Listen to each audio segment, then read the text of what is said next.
Il y a une statistique vraiment vertigineuse concernant l'industrie du fitness qui mérite qu'on s'y arrête un instant pour commencer. Ah oui, cette fameuse donnée sur les abonnements? C'est ça. Certaines grandes chaînes de salles de sport ont un modèle économique qui est complètement stupéfiant. Elles vont délibérément vendre jusqu'à 6500 abonnements pour un espèce qui ne peut en réalité accueillir que 300 personnes à la fois. Ce qui nous donne un ratio de 1 pour 20, c'est pas une erreur de calcul de leur part, hein, c'est vraiment le cœur de leur rentabilité. Elles parient sur notre échec en fait. Littéralement, ces entreprises savent pertinemment que 90% des gens qui sont pourtant pleins de bonnes intentions en janvier vont silencieusement abandonner après quelques semaines. Le système entier est financé par ce découragement. Ce qui soulève une question immédiate pour tous ceux qui nous écoutent aujourd'hui. Comment on peut espérer transformer nos ambitions en réalité si on confie nos objectifs à des systèmes ou même à des schémas de pensée qui sont conçus pour capitaliser sur notre échec? C'est toute la problématique. Et c'est le point de départ de notre exploration en profondeur du jour. On va décortiquer les concepts d'un ouvrage fascinant de Michael Hyatt qui s'intitule Your Best Year Ever. Et je précise tout de suite, c'est pas un énième recueil de vœux pieux ou de pensées magiques. Non, pas du tout. C'est plutôt un plan d'ingénierie en 5 étapes pour déconstruire cette mécanique de l'échec dont on vient de parler. Exactement. Le but, c'est de fournir une méthode concrète à tous ceux que ce soit des professionnels ambitieux ou des personnes qui cherchent juste un meilleur équilibre, qui en ont marre de se sentir submergés. Et qui veulent une vraie architecture pour avancer. D'ailleurs, pour illustrer l'essence de cette démarche, l'ouvrage s'ouvre sur une métaphore poignante tirée du monde réel. C'est l'histoire de l'athlète Heather Camp. Ah oui, cette histoire est incroyable. On est lors de la finale du 600 mètres d'un championnat d'athlétisme majeur en salle. Elle est en pleine course, le rythme est effréné. Et alors qu'elle s'apprête à prendre la tête dans le dernier tour, l'impensable se produit. Elle trébuche? Ouais, elle s'emmêle les pieds avec une autre concurrente et elle fait une chute d'une violence inouïe. Le visage sur la piste, les jambes en l'air. Le peloton entier la dépasse. Dans n'importe quel scénario classique, on se dit que c'est fini.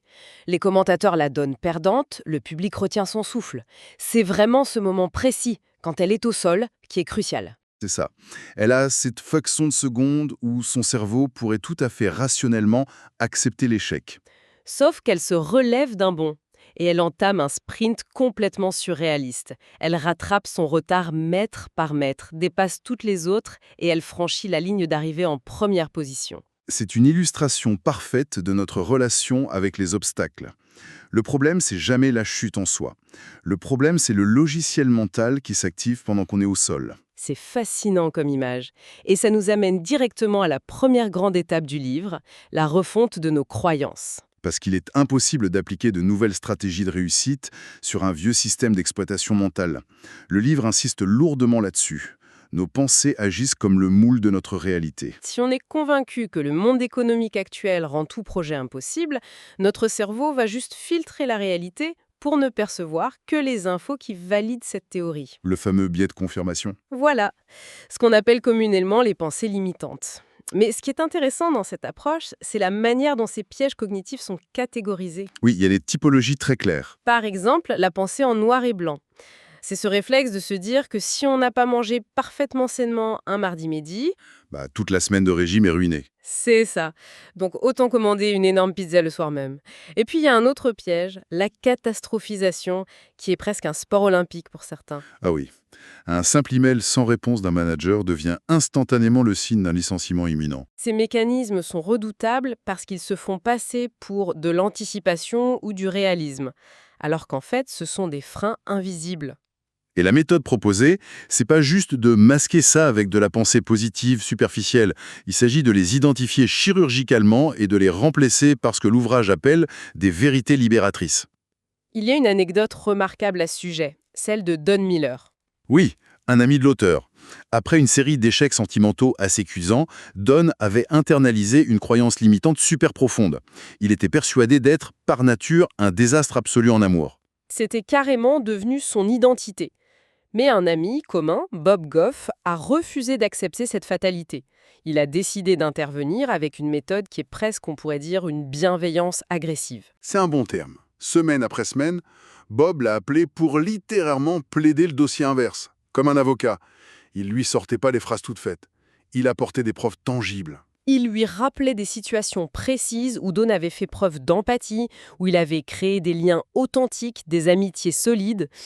Et la neurologie nous montre pourquoi ça fonctionne. À force de répétition et de preuves factuelles, les réseaux neuronaux associés à la croyance « je suis incapable d'aimer » ont commencé à s'affaiblir. Pour être remplacé par cette nouvelle structure mentale, je suis doué pour créer des relations profondes. Exactement. Et cette bascule a changé la trajectoire de sa vie. En modifiant la lentille à travers laquelle il se voyait, il a modifié son comportement, il s'est rouvert aux autres, et il a fini par se marier et être heureux.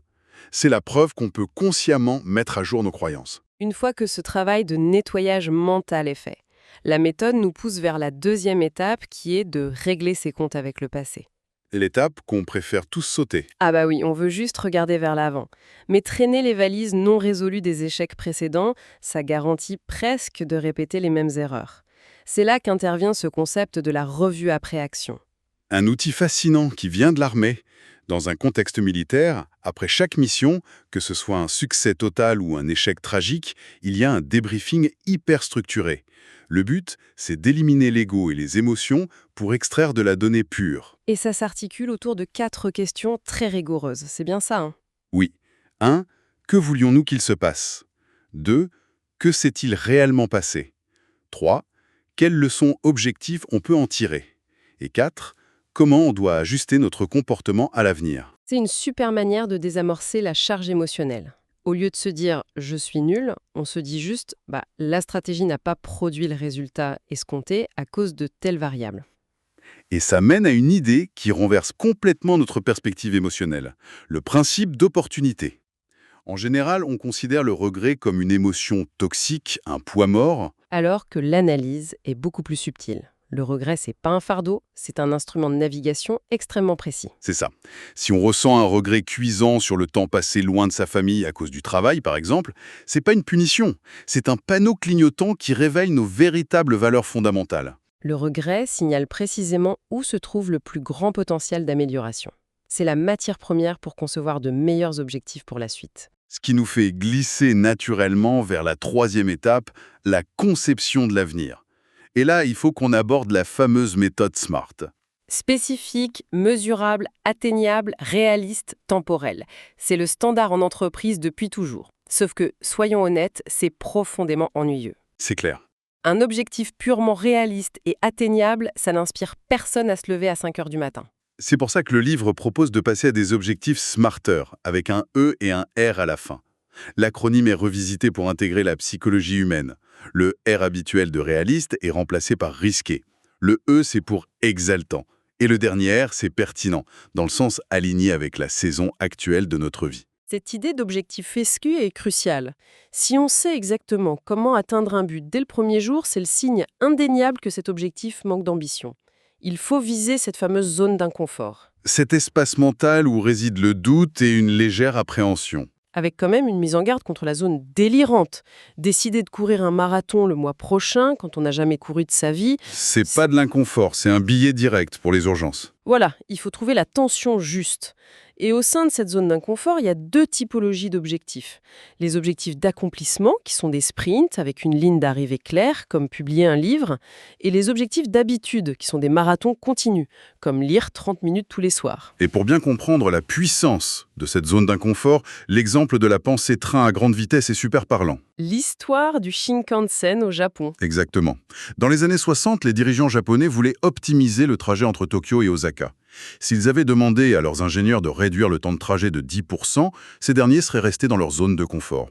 Ils auraient amélioré l'aérodynamisme, optimisé quelques virages, des solutions incrémentales. Sauf que la consigne, c'était de réduire le temps de moitié. Ce qui semblait techniquement absurde.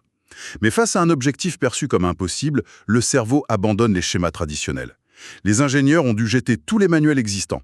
Ils devaient inventer un nouveau système de zéro. Et c'est ce saut conceptuel qui a donné naissance au fameux train à grande vitesse. Appliqué à notre échelle personnelle, exiger une amélioration radicale nous force à arrêter de bricoler nos anciennes habitudes. On repense notre mode de fonctionnement de A à Z. C'est brillant. Mais posons les pieds sur terre un instant, c'est formidable en janvier quand l'enthousiasme est là. Mais arrive le mois de mars, c'est ce que l'ouvrage appelle le milieu chaotique.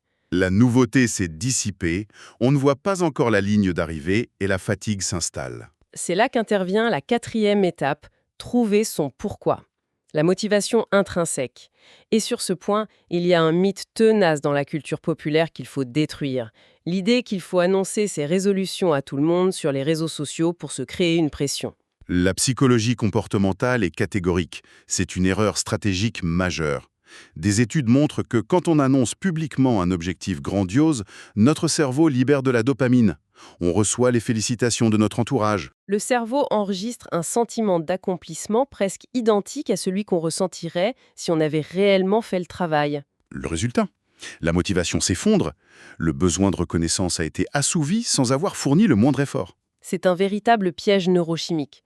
Donc l'approche recommandée, c'est de garder ses ambitions pour soi, ou au maximum les partager avec un cercle intime très sélectif. Des personnes qui vont pas juste applaudir, mais qui vont exiger des comptes réels. Bon, admettons qu'on ait tout ça en place.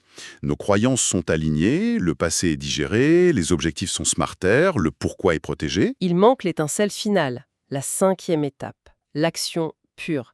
Et c'est là qu'on introduit le concept des déclencheurs d'activation, les fameuses intentions si, alors. Clencheur, à 17h55, sa jauge de volonté est totalement vide à cause de la fatigue décisionnelle. Il a pris des centaines de micro-décisions toute la journée. Animel arrive, l'épuisement prend le dessus, il se dit juste 5 minutes et il est soudainement 20h. C'est un excellent point, mais soyons critiques un instant. L'automatisation de l'environnement, ça a ses limites, non? La solution proposée pour cet exemple précis, c'est de programmer les lumières du bureau pour qu'elles s'éteignent physiquement à 18h. Oui, c'est vrai. C'est ingénieux. L'environnement force l'action. Mais que se passe-t-il si la personne est en télétravail ou dans un open space qu'elle ne contrôle pas? La critique est très juste. L'extinction des lumières, c'est qu'une métaphore d'un principe neuroscientifique plus large, la prédécision. Le cerveau, quand il est épuisé, choisira toujours le chemin de la moindre résistance. Donc le déclencheur n'est pas forcément matériel. Non, il est mental. Si on ne contrôle pas la lumière, le déclencheur si... Alors, peut-être si l'alarme de mon téléphone sonne à 17h50, alors je ferme immédiatement mon ordi et je le range dans mon sac, peu importe ce qui est ouvert. En externalisant la décision à une règle préétablie, on contourne l'épuisement de notre volonté. On ne décide plus de partir, on exécute une ligne de code programmée dans notre emploi du temps. C'est de l'algorithmie appliquée au comportement humain. Complètement. Et pour ancrer cette théorie dans la réalité de notre auditoire, il faut parler de l'ampleur de ce système. La réussite, c'est pas juste optimiser son temps de travail.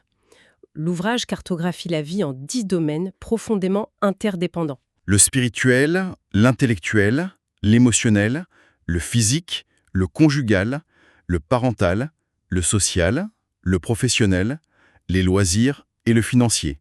Le mot-clé, c'est interdépendant. La pensée compartimentée, c'est une illusion dangereuse. Imaginons quelqu'un qui met toute son énergie dans le pro et le financier et qui sacrifie le sommeil et le couple.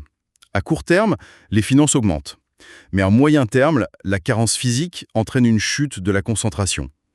La dégradation du couple génère une charge mentale énorme.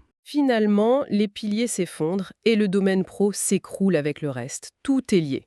Il faut faire une évaluation honnête de ces 10 sphères pour voir quel domaine en souffrance tire les autres vers le bas. Et pour piloter cet équilibre sans s'épuiser, la méthode s'appuie sur la révision trimestrielle. C'est peut-être la partie la plus respirable de tout le système. Pourquoi attendre le 31 décembre pour faire un bilan qui est souvent plein de culpabilité? La fenêtre de 90 jours, c'est l'horizon psychologique parfait. Assez long pour accomplir des choses, mais assez court pour maintenir un sentiment d'urgence. Surtout, ça désamorce un piège majeur, l'attachement irrationnel à des objectifs obsolètes.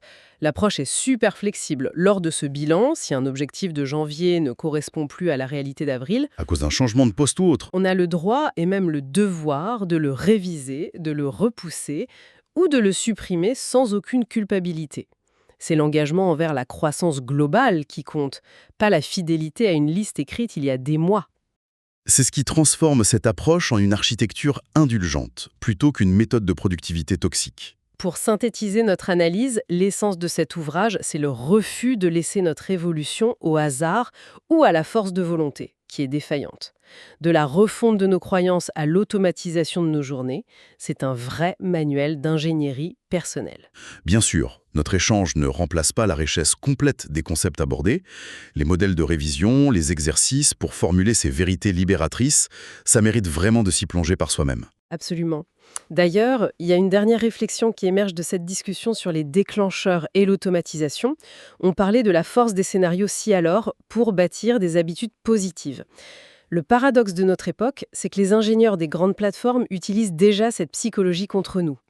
Ah oui, leurs algorithmes sont les maîtres des déclencheurs d'activation. Si l'utilisateur ressent de l'ennui et ouvre l'application, alors on lui sert une dose de dopamine via une vidéo courte pour capter son attention. La mécanique est la même, mais l'intention est opposée. Exactement. Et ça nous laisse avec une considération hyper provocante pour l'avenir. Et si le véritable enjeu pour réussir ses ambitions, c'était pas de trouver plus de discipline, mais de se réapproprier d'urgence cette ingénierie psychologique. Comment on pourrait détourner les mécanismes mêmes qui nous maintiennent scotchés à nos écrans pour, à la place, pirater notre propre cerveau et automatiser la vie qu'on désire réellement construire? C'est la grande question. Voilà, de quoi repenser complètement la façon dont on organise nos journées. Merci d'avoir suivi cette exploration en profondeur avec nous et à très bientôt pour un nouveau décryptage.